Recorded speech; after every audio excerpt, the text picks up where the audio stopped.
Le chef d'état-major général des armées, le général de corps d'armée Lassina Doumbia, remet le drapeau national au chef du détachement médical qui sera déployé en Guinée-Bissau, accompagné de l'ordre de mission avant l'exécution de l'hymne national. Je vous remets le drapeau de l'État et vous réitère votre obligation à l'honorer en toutes circonstances et à contribuer au rayonnement international des forces armées de Côte d'Ivoire.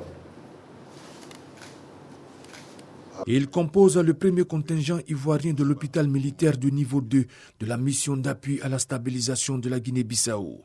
une mission de la CEDEAO. Ce sont 50 spécialistes de la santé, sélectionnés au sein des différentes composantes et différents services de forces armées de Côte d'Ivoire, formés pendant 40 jours à la médecine de guerre qui vont animer 8 services de l'hôpital. Avant le grand saut sur ce théâtre inédit pour les forces armées ivoiriennes, le corps médical a reçu les instructions du chef d'état-major général des armées, Lassina Doumbia, qui leur a rappelé le sens de l'engagement auprès de ce pays membre de la CEDEAO,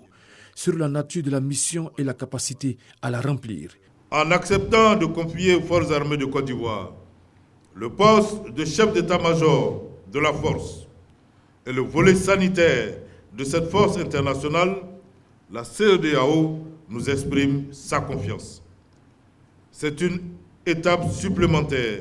franchie dans l'atteinte de notre objectif majeur qui est la reconquête de notre fierté. Donnez le meilleur de vous-même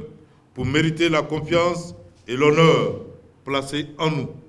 placés en vous. Pour ma part, je puis déjà vous assurer du soutien constant de l'état-major général des armées pour vous garantir des conditions de vie et de travail appropriées,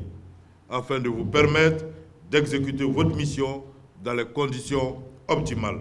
Les casques blancs ivoiriens du personnel de l'hôpital de niveau 2 de la mission de la CEDEAO auront pour mission d'appuyer les forces de défense et de sécurité pour la stabilisation de la République de Guinée-Bissau, de soutenir les efforts des forces de défense et de sécurité pour la sécurité du président de la République,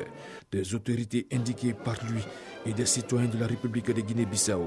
et de protéger les civils et d'améliorer les conditions de sécurité conformément au droit international humanitaire.